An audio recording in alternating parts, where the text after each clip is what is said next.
नमस्कार।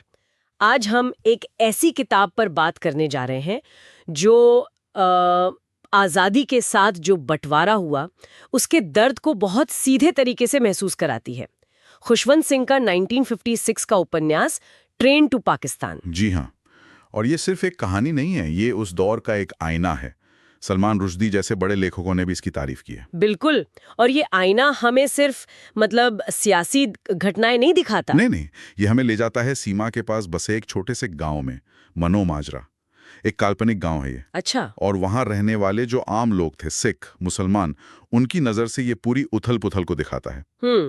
तो आज जो हम ये चर्चा कर रहे हैं ये कई अलग अलग स्रोतों पर आधारित है। हाँ बिल्कुल। इसमें अकादमिक विश्लेषण भी हैं, जैसे सेंट टेरेसा कॉलेज या JETR के पेपर्स।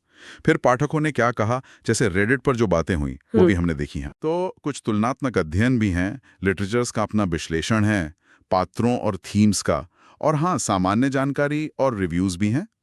तो एक मिक्स्ड बैग है। तो इरादा ये है कि इस उपन्यास की कह सकते हैं आत्मा तक पहुंचा जाए। हाँ बिल्कुल। कहानी क्या है, किरदार कैसे हैं, मुद्दे क्या उठाए गए हैं, और बंटवारे का वो भयानक दौर, उसका मानवीय चेहरा कैसा था। ये समझना कि कैसे एक शांत सा गांव जो पहले बिल्कुल ठीक था, हाँ। वो बंटवारे की आग में झुलस गया, और कैसे आम लोग, बिल्कुल साधारण लोग, उन असाधारण हालात में रिएक्ट करते हैं। और खुशवंत सिंह का जो लिखने का अंदाज है, बड़ा बेबाक, यथार्थवादी, उस पर भी बात करेंगे, और जो सवाल वो उठाते हैं। हाँ, वो नैतिक सवाल। जी, तो चलिए शुरू करते हैं। मनो माजरा, 1947 की गर्मियां। क्या माहौल था वहां बंटवारे से ठीक पहले? मनो माजरा, जैसा मैंने कहा, सतलुज नदी के किनारे था, और यहाँ सिख और मुसलमान मतलब पीढ़ियों से साथ रहते आए थे। अच्छा। सिखों के पास जमीनें थीं और मुसलमान ज्यादातर खेती का काम करते थे, मजदूर थे। और उनकी जिंदगी ना, गांव के पास जो रेलवे स्टेशन था, वहां से जो ट्रेनें गुजरती थी, उनके टाइम टेबल से चलती थी। ट्रेन के टाइम से कैसे? मतलब सुबह की पैसेंजर ट्रेन आई, रात को मालगाड़ी गई, ये उनके लिए जैसे घड़ी का काम करती थी। एक तय रूटीन था, एक सुकून था जिंदगी में। कहते हैं कि ये गांव खुशवंत सिंह के अपने पुश्तैनी गांव हदाली से काफी मिलता जुलता है। अच्छा।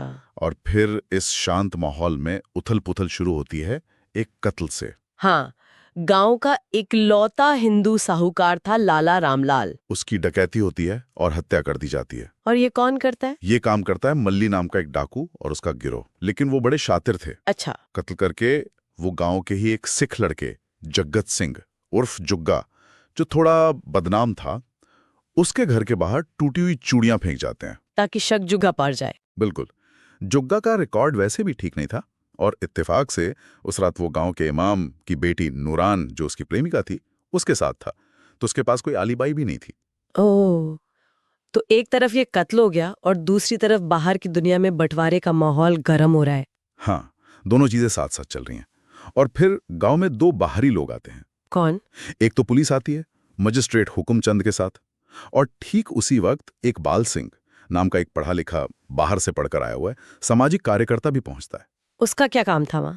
उसे उसकी पार्टी ने भेजा था कि जाओ, बंटवारे का माहौल है, लोगों को समझाओ, शांति बनाए रखो, थोड़ा आइडियलिस्टिक किस्म का। लेकिन होता उल्टा है। हाँ, हालात ऐसे बनते हैं कि पुलिस जुग्गा को तो पकड़ती है शक में, साथ में इकबाल को भी पकड़ लेती है। इकबाल को? क्यों? वो इकबाल सिख था, लेकिन उसने बाल कटवा रखे थे और खतना भी करवा रखा था। तो पुलिस उसे मोहम्मद इकबाल समझ लेती है कि ये मुस्लिम लीग का कोई एजेंट है जो गड़बड़ करने आया है। अरे बाप रे। मतलब गलत पहचान। बिल्कुल। और ये सब चल ही रहा होता है कि वो घटना होती है जो मनो माजरा की पूरी दुनिया बदल देती है। वो भूतिया ट्रेन? हाँ, घोस्ट ट्रेन। पाकिस्तान से एक ट्रेन आती है, लेकिन उसमें जिंदा लोग नहीं होते, वो सिखों और हिंदुओं की लाशों से भरी होती है। ओह। वो खबर और वो नजारा, गांव में जो सदियों पुराना भाईचारा था ना, उसकी जड़ें हिल जाती हैं। डर, शक, अविश्वास, ये सब हावी होने लगता है। लाशों का क्या किया जाता है? उन्हें जलाने की कोशिश होती है, लेकिन तभी बारिश आ जाती है, आग ठीक से जल नहीं पाती, और फिर बाद में नदी में और लाशें तैरती हुई दिखती हैं। वो मंजर गांव वालों के दिमाग में बैठ जाता है। तो जाहिर है तनाव बढ़ता है। बहुत ज्यादा। और यहीं पर हुकुमचंद, जो मैजिस्ट्रेट है, वो अपना खेल खेलता है। वो खुद भी डरा हुआ है और कह सकते हैं भ्रष्ट भी है। वो क्या करता है? वो गांव के मुसलमानों को कहता है कि तुम्हारी सुरक्षा के लिए तुम्हें पास के कैंप में भेज रहे हैं, लेकिन उसका असली प्लान होता है उन्हें चुपचाप पाकिस्तान जाने वाली ट्रेन में बिठा देना। लेकिन क्यों? माहौल खराब हो रहा था। और वो शायद अपनी जिम्मेदारी से बचना चाहता था।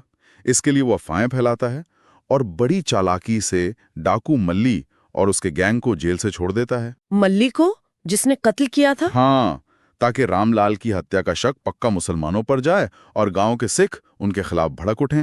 ओ, तो वो आग में घी डालता है। बिल्कुल। और तो और, जो सिख पुलिस ऑफिसर गांव में होता है, वो मुसलमानों के जाने के बाद उनके घरों और सामान की रखवाली का जिम्मा भी मल्ली को ही सौंप देता है और मल्ली सब लूट लेता है। मतलब पूरी तरह से सिस्टम का फेलियर और भ्रष्टाचार। हाँ, ये दिखाता है कि कैसे उस वक्त सत्ता का इस्तेमाल नफरत फैलाने और अपना उल्लू सीधा करने के लिए हुआ। और फिर कहानी का क्लाइमैक्स, वो भी एक ट्रेन से जुड़ा है। कुछ कट्टरपंथी सिख, जिनमें बाहर से आए शरणार्थी भी थे जी। और कुछ गांव के लोग भी, वो एक प्लान बनाते हैं कि मनो माजरा के जो मुसलमान पाकिस्तान जा रहे हैं आखिरी ट्रेन से, जिसमें नूरान भी है। हाँ, जिसमें नूरान भी है, उस ट्रेन पर हमला करके सबको मार दिया जाए। कैसे? प्लान ये था कि रेलवे पुल के ऊपर एक मोटी रस्सी बांधी जाए। जब ट्रेन पुल के नीचे से गुजरेगी तो छत पर बैठे लोग रस्सी से टकराकर नीचे गिर जाएंगे और बाकी लोगों को गोलियों से मार दिया जाएगा। बहुत भयानक प्लान। हाँ, लेकिन तभी हुकुमचंद को खबर मिलती है कि उसकी अपनी एक रखैल थी, हसीना नाम की एक जवान मुस्लिम लड़की जी। वो भी शायद उसी ट्रेन में है। अच्छा, तो यहाँ उसका अपना स्वार्थ आड़े आता है। बिल्कुल। जैसे ही उसे पता चलता है, वो फौरन हुक्म देता है कि जुग्गा और इकबाल को जेल से रिहा कर दो। क्यों? वो जानता था कि जुग्गा अपनी प्रेमिका नूरान के लिए कुछ भी करेगा। उसे उम्मीद थी कि जुग्गा शायद इस हमले को रोकेगा। और इकबाल, वो समाज सुधारक? इकबाल रिहा होकर सोच में पड़ जाता है, क्या करे क्या ना करे, सिद्धांत क्या कहते हैं, हकीकत क्या है। इसी उधेड़बुन में वो रह जाता है और आखिर में वो कुछ नहीं करता। मतलब वो निष्क्रिय रह जाता है। हाँ, वो उस पढ़े लिखे सिद्धांतवादी तबके का प्रतीक बन जाता है जो संकट के समय शायद एक्शन नहीं ले पाता। और जुग्गा, जिसे सब बदमाश समझते थे? जुग्गा, वो ज्यादा सोचता नहीं। उसे पता चलता है कि नूरान खतरे में है और ट्रेन पर हमला होने वाला है। वो सीधा गुरुद्वारे जाता है, प्रार्थना करता है और फिर पुल पर चढ़ जाता है। पुल पर? हाँ, जैसे ही ट्रेन नजदीक आती है, वो अपनी कृपाण निकालता है और उस मोटी रस्सी को काटना शुरू कर देता है। नीचे जो हमलावर थे वो उसे देख लेते हैं, उस पर गोलियां चलाते हैं, लेकिन मरने से पहले वो रस्सी काट देता है। और ट्रेन? उसका बलिदान ट्रेन में बैठे सैकड़ों लोगों की जान बचा लेता है। नूरान भी बच जाती है। ट्रेन सुरक्षित पाकिस्तान की तरफ चली जाती है। मतलब एक तथाकथित बदमाश का ये बलिदान। हाँ, ये कहानी का सबसे मार्मिक, सबसे शक्तिशाली हिस्सा है। जो नायक बनने की उम्मीद नहीं थी, वो नायक बन जाता है। ये कहानी तो वाकई झिंझोड़ कर रख देती है। ये सिर्फ घटनाओं का लेखा जोखा नहीं है, इसमें कई गहरे मुद्दे छिपे हैं। सबसे बड़ा तो शायद यही कि बंटवारे ने इंसानी रिश्तों का क्या किया। बिल्कुल। खुशवंत सिंह का जोर इसी मानवीय पहलू पर है, न कि सिर्फ राजनीतिक विश्लेषण पर। वो दिखाते हैं कि कैसे डर, शक, नफरत, इन चीजों ने पीढ़ियों पुराने भाईचारे को खत्म सा कर दिया। और वो किसी एक तरफ उंगली नहीं उठाते। नहीं, वो साफ कहते हैं दोनों तरफ के लोगों ने मारा। वो लाशों से भरी ट्रेनें, नदी में बहते शव, ये सिर्फ आंकड़े नहीं हैं, ये उस वैशीपन का सबूत है जिसने इंसान को हैवान बना दिया था। और इसमें जो सत्ता थी, प्रशासन था, उनका क्या रोल था? हुकुमचंद जैसे किरदार क्या दिखाते हैं? हुकुमचंद का किरदार वो दिखाता है कि कैसे पावर करप्ट करती है और डर इंसान को कितना गिरा सकता है। वो कानून का रखवाला है, लेकिन खुद ही कानून तोड़ता है, अफवाहें फैलाता है, लोगों को इस्तेमाल करता है। हाँ, और उसकी जो टिप्पणियां हैं दिल्ली के नेताओं पर, नेहरू पर, वो दिखाती हैं कि जमीन की हकीकत और ऊपर बैठे लोगों की सोच में कितना फासला था। पुलिस का रवैया भी पक्षपाती लगता है। बिल्कुल।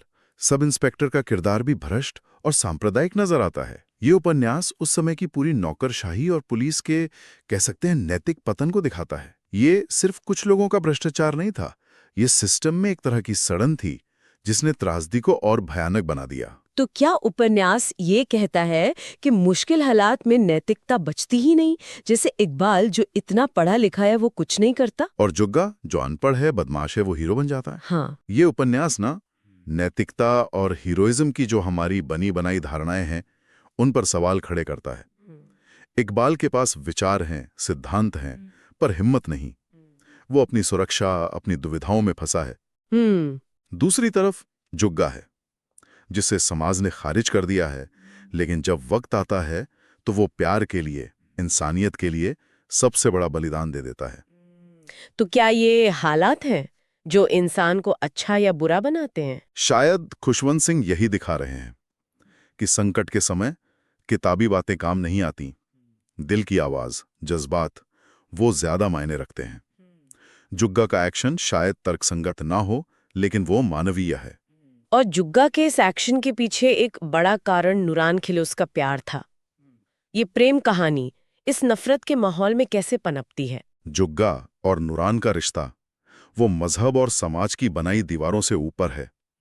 नूरान उसके बच्चे की मां बनने वाली है, और यही गहरा निजी रिश्ता जुग्गा को वो हिम्मत देता है। ये दिखाता है कि कैसे व्यक्तिगत प्यार, निजी वफादारी, वो सामूहिक नफरत की आंधी में भी एक दिया जला सकती है। हालांकि उपन्यास ये भी दिखाता है कि ऐसे रिश्ते कितने खतरनाक और मुश्किल थे उस दौर में। और उपन्यास में महिलाओं की स्थिति का भी जिक्र है, नूरान और हसीना के अलावा भी। हाँ, और वो बहुत बहुत विचलित करने वाला है। उपन्यास बंटवारे के दौरान महिलाओं पर जो गुजरी बलात्कार, अपहरण, उन्हें चीजों की तरह बर्ताव करना, उसे बिना किसी पर्दे के दिखाता है। जैसे सुंदरी का किरदार। हाँ, सुंदरी की कहानी, या फिर लाशों से भरे बोरों में महिलाओं के कटे हुए स्तनों का जिक्र, वो क्रूरता की हद है। नूरान और हसीना भी अपनी प्रेम कहानियों के बावजूद आखिर में पुरुषों के फैसलों और हालात का शिकारी नजर आती हैं। ये दिखाता है कि हिंसा का सबसे बुरा असर शायद महिलाओं पर ही पड़ता है। अक्सर ऐसा ही होता है, अराजकता में वो सबसे वल्नरेबल होती हैं। अगर हम किरदारों पर वापस आएं, तो जुग्गा और इकबाल बिल्कुल दो ध्रुव लगते हैं। हाँ, बिल्कुल। जुग्गा ताकतवर, सीधा साधा, जमीनी, अपने जज्बातों से चलने वाला। समाज उसे बदमाश कहता है, पर उसमें वफादारी है, हिम्मत है। और इकबाल? इकबाल उसके ठीक उलट, पढ़ा लिखा, आदर्शवादी, लेकिन जमीन से कटा हुआ, संकट में पंगु।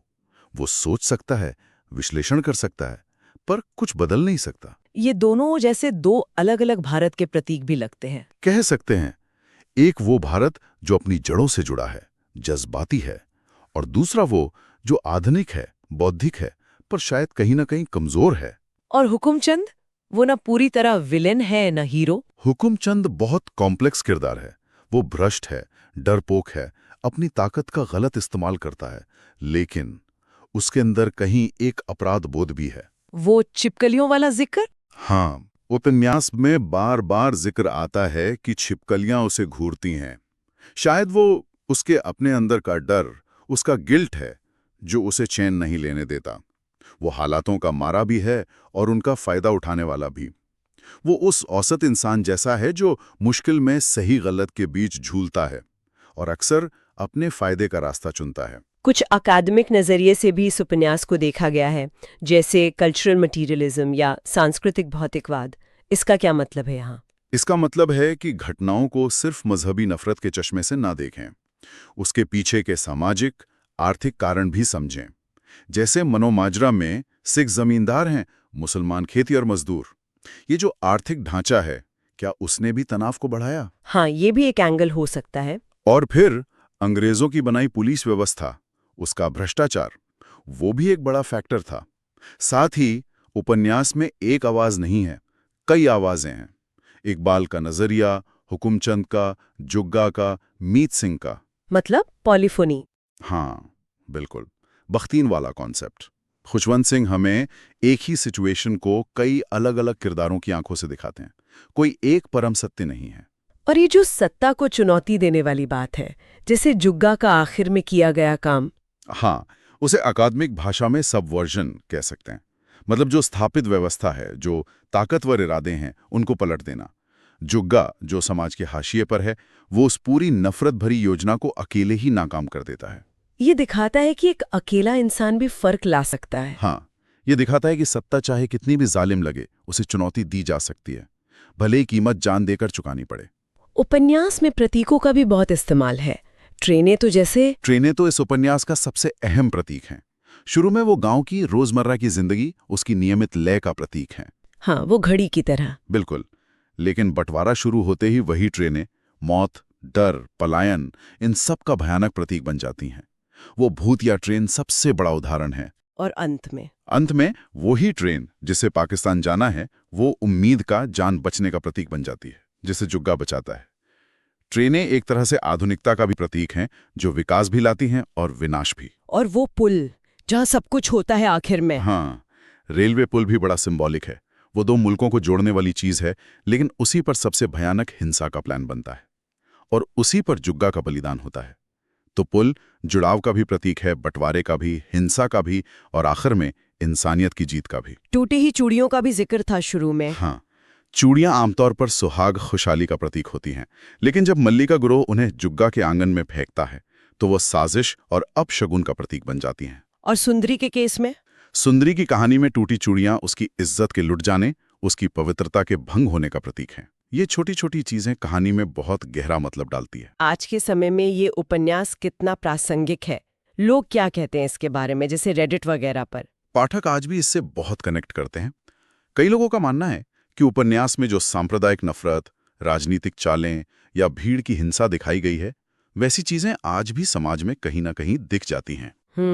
कुछ विश्लेषणों में गुजरात दंगों या मॉब लिंचिंग जैसी घटनाओं से इसकी तुलना की गई है, ये दिखाने के लिए कि ये मुद्दे खत्म नहीं हुए हैं। पाठक खुशवंत सिंह की सीधी, बिना लाग लपेट वाली शैली की बहुत तारीफ करते हैं। कहानी का जो इमोशनल इम्पैक्ट है, किरदारों की जो गहराई है, वो लोगों को छूती है। ऐसा लगता है कि ये सिर्फ इतिहास नहीं बल्कि इंसान के स्वभाव के बारे में कुछ कहता है। बिल्कुल, एक कड़वी सच्चाई जो बार बार सामने आती है। अंत को लेकर कुछ लोग सवाल उठाते हैं कि जुग्गा का हीरो बन जाना क्या वो थोड़ा अचानक है? हाँ, ये बात आती है। कुछ पाठकों को लग सकता है कि ये थोड़ा जल्दी हो गया, लेकिन अगर जुग्गा के किरदार को देखें, नूरान के लिए उसकी गहरी मोहब्बत, उसका वो सीधा साधा एक्शन लेने वाला स्वभाव, तो उसका वो कदम एकदम अविश्वसनीय भी नहीं लगता। शायद वो कहानी का सबसे उम्मीद भरा हिस्सा भी है। हाँ, कह सकते हैं कि सबसे अंधेरे वक्त में भी सबसे अनपेक्षित जगह से रोशनी आ सकती है। और इस कहानी पर फिल्म भी बनी है, नाटक भी हुए हैं। ये दिखाता है कि इसकी अपील कम नहीं हुई है वक्त के साथ। तो कुल मिलाकर ट्रेन टू पाकिस्तान सिर्फ बंटवारे का एक दस्तावेज नहीं है, ये इंसानियत का, इंसानी जज्बातों का एक गहरा अध्ययन है। हाँ, ये दिखाता है कि कैसे हालात इंसान को बनाते बिगाड़ते हैं और कैसे नफरत के भयानक तूफान में भी प्यार और बलिदान की छोटी छोटी कहानियां जन्म ले सकती हैं। खुशवंत सिंह ने बड़ी ईमानदारी से दिखाया है कि कैसे बड़ी बड़ी राजनीतिक बातें, बड़े बड़े फैसले आम लोगों की जिंदगियों को कुचल देते हैं। और कैसे असली हीरो अक्सर वो नहीं होते जो लगते हैं। ये उपन्यास एक सवाल जरूर छोड़ जाता है मन में। जुग्गा का जो बदलाव है, क्या वो ये साबित करता है कि हालात ही इंसान की नैतिकता तय करते हैं, या फिर ये कि प्यार में वाकई इतनी ताकत है कि वो किसी के अंदर सोई हुई अच्छाई को जगा दे? और एक सवाल ये भी उठता है कि बंटवारे जैसी इतनी बड़ी तबाही के सामने एक अकेले इंसान का बलिदान कितना मायने रखता है? क्या जुग्गा का वो एक्ट इतिहास की धारा बदल सका, या वो सिर्फ एक दिल को छूने वाली मार्मिक कोशिश भर थी उस नफरत के सैलाब को रोकने की, जो शायद रुका नहीं? ये सवाल शायद हमेशा हमारे साथ रहेंगे। उम्मीद है इस चर्चा से खुशवंत सिंह के इस बहुत जरूरी किताब को समझने में कुछ मदद मिली होगी, और शायद उन लोगों को इसे पढ़ने की प्रेरणा मिली होगी जिन्होंने इसे अब तक नहीं पढ़ा है।